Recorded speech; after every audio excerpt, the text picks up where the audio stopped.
Hello everyone, this is Chrism, and I'd like to welcome you to another conversation about your Kundalini awakening experience. In this conversation, first of all, once again, I'm coming from Ireland. It's a beautiful rainy day here, so I'm going to take this hat off because I love the feel of the water on my face and my head. So, in this conversation, we're going to talk about a little more about death, but more importantly about grieving. With Kundalini, you can have your grief amplified tremendously. And my father just passed a few months ago, and I was a little concerned because I loved him very dearly.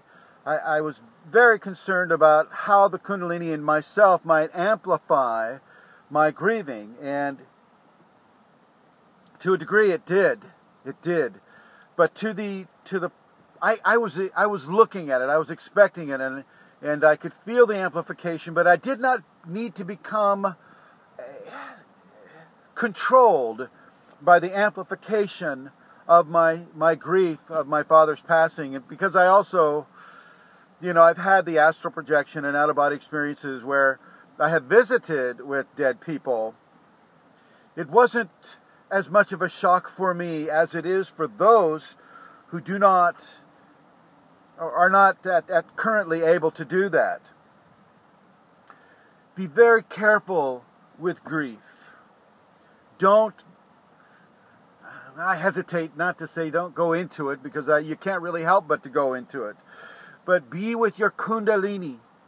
Let your Kundalini guide you into the truth of death. If you watch that other video that I made here at this time about death, and know that death is just another birth into a greater awareness, one that isn't curtailed by mere five senses, but has an explosion of new senses, new understanding.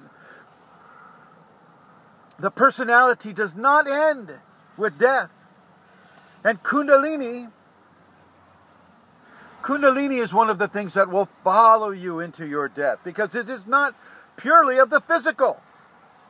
Don't buy into, Kundalini just being a biological process. That's only one part of what it is.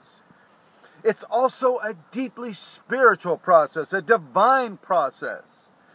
A divine process that transcends with the person as they begin the process of dying, of leaving the corporeal body. Look at your grief and look at your love as a positive experience, one that is basically saying goodbye just for a short time until you as well begin to walk the path into the leaving of the corporeal body. One doesn't need to go crazy with grief. It's a choice that a person makes. Kundalini people don't typically need to do this, but sometimes they do.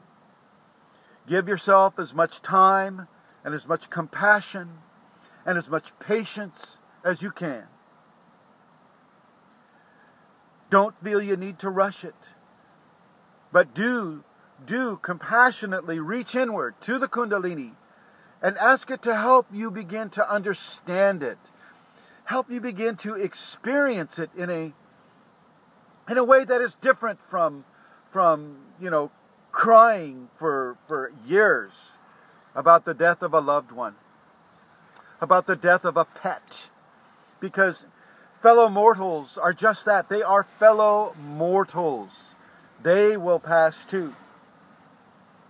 And it can be just as devastating to lose a loving pet, a companion, as it can be to lose a parent or another human being. Begin to open your heart and open your intellectual body at the same time when you're learning to deal with grief, the grief of the passing of a loved one. Don't try to push it back. Listen to your Kundalini. Let it guide you, and it will. It will guide you in the dream life and in the waking conscious life. It will guide you in the quality of the people that all of a sudden come around you. do not fear your grief like I did. I found that my fear was baseless. There was no reason for my fear to happen. And I think if you look at yours, you'll find similar scenarios coming your way as guided to you by your Kundalini. Thank you for watching.